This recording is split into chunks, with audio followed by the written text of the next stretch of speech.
Damai Kristus. Keluarga-keluarga yang terkasih, selamat berjumpa kembali dalam permenungan kita hari ini, Rabu 7 Oktober 2020. Hari ini adalah peringatan wajib Santa Perawan Maria Ratu Rosari. Bacaan kita diambil dari Injil Lukas bab 11 ayat 1 sampai 4. Hal berdoa. Pada suatu kali Yesus sedang berdoa di salah satu tempat.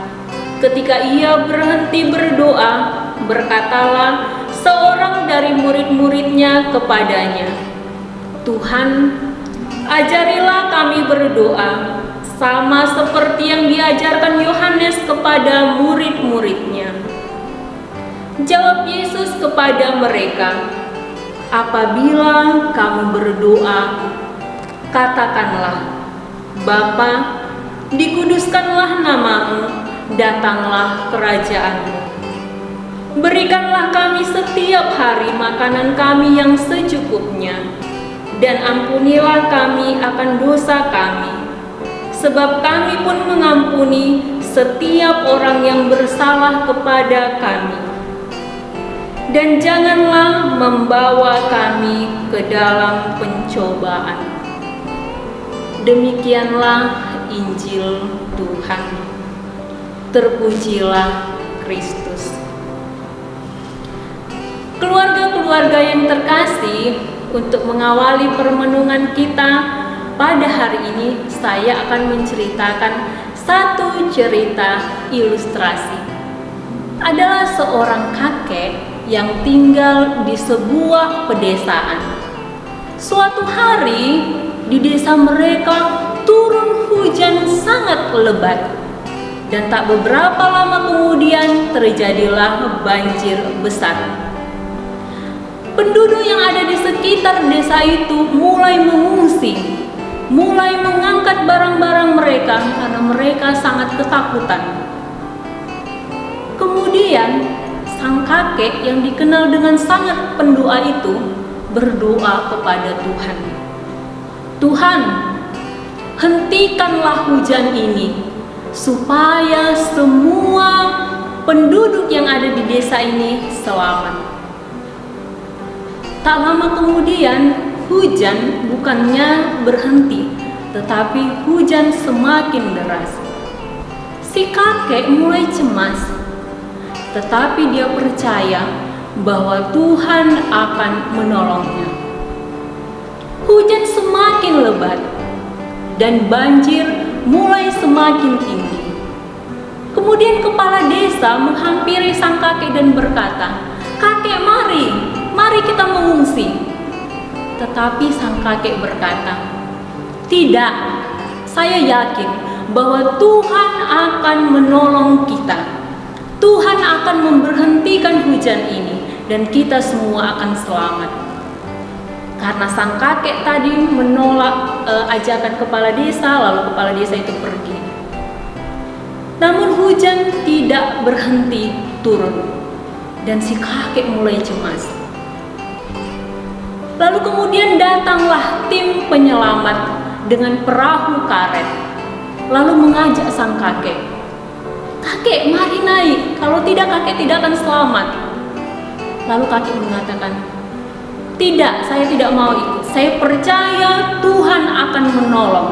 Lalu dia berdoa kepada Tuhan, "Tuhan, saya percaya kamu akan memberhentikan hujan ini dan kami akan selamat." Tetapi hujan tidak berhenti. Kemudian datanglah helikopter untuk menyelamatkan sang kakek. Lalu kakek kembali menolak seperti ajakan sebelumnya. Lalu dia mengatakan, "Saya yakin Tuhan akan menolong." Kemudian pergilah helikopter tersebut dan banjir semakin tinggi, lalu sang kakek tenggelam dan akhirnya meninggal. Setelah si kakek meninggal, karena si kakek ini adalah orang yang baik, orang yang tekun berdoa, dia diizinkan masuk ke surga. Ketika dia bertemu dengan Tuhan, dia berkata, "Tuhan, saya sangat kecewa denganmu. Saya selalu berdoa dan Engkau mengabulkannya. Tetapi mengapa kali ini Engkau tidak mengabulkan doaku?" Lalu Tuhan berkata, "Kakek yang baik, saya menjawab doamu. Saya mendengarkan doamu. Ketika kamu pertama berdoa, saya mengirim kepala desa, tetapi kamu menolak. Lalu kamu berdoa kedua kali, saya mengirim tim penyelamat perahu karet, tetapi kamu menolak. Ketika kamu berdoa ketiga kalinya, saya mengirim helikopter, tetapi kamu menolak. Jadi saya bukan tidak mendengarkan doamu, saya mendengar dan saya menjawab." Keluarga yang terkasih, dalam Injil tadi, Yesus merespon permintaan para murid agar diajarkan berdoa. Lalu Yesus mengajarkan doa Bapa Kami. Melalui doa ini kita belajar berdoa yang benar. Pertama, Bapa Kami yang ada di surga, dimuliakanlah namamu. Doa yang berisikan pujian kepada Allah. Hal yang sering kita abaikan yaitu memberi pujian kepada Allah melalui doa. Sering sekali doa hanya dipahami sebagai ungkapan keluh kesah, daftar keluhan kita, daftar pergumulan dan keinginan kita. Yang kedua, doa juga berisikan permohonan. Berikanlah kami rejeki yang secukupnya.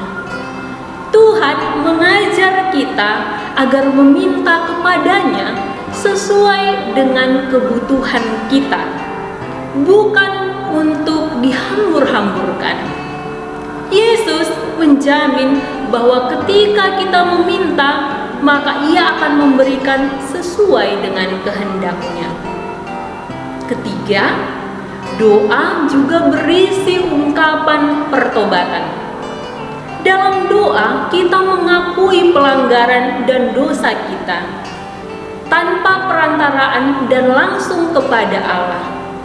Bagian ini menuntut kejujuran dan keterbukaan kita padanya, sehingga dengan begitu Ia akan mengalirkan kasih dan pengampunannya kepada kita.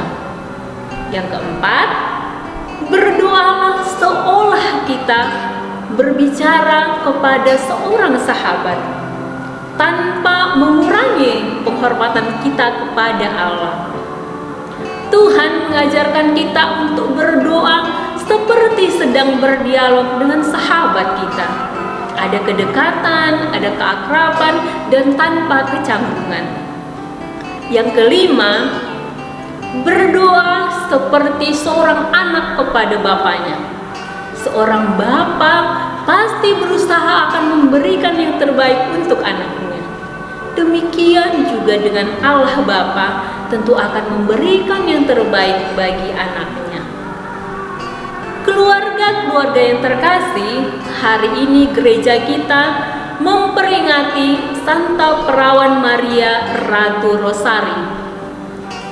Peringatan ini dilatar belakangi oleh kemenangan tentara Kristen dalam pertempuran di Levanto pada tanggal 7 Oktober tahun 1571. Armada Turki sedang gencar-gencarnya memperluas daerah kekuasaan mereka.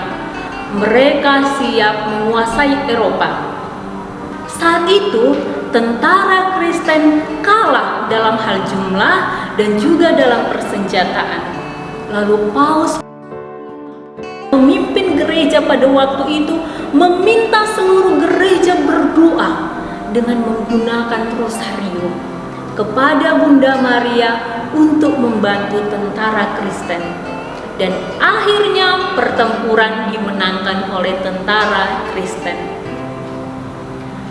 Keluarga yang terkasih, Sabda Tuhan hari ini menyadarkan kita akan kekuatan sebuah doa.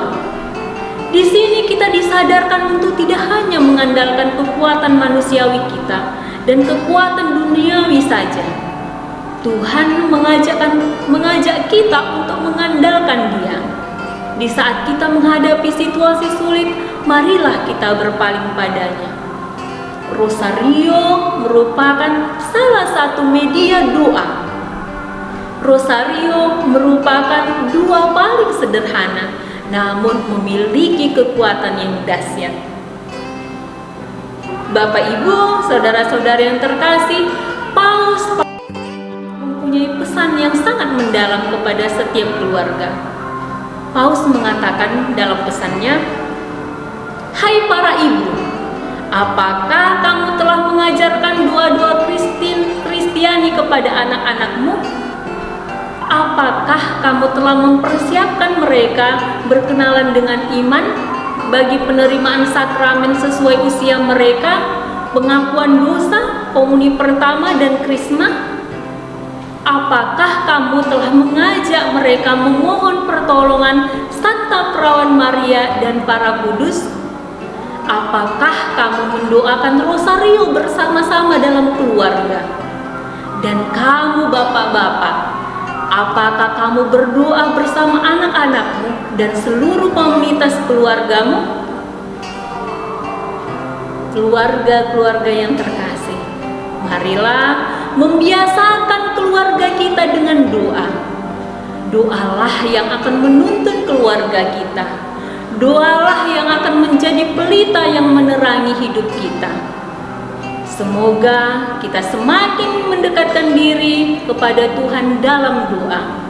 Terutama dalam bulan ini, kita berdoa kepada Tuhan dengan perantaraan dan pertolongan Bunda Maria. Selamat bermenung.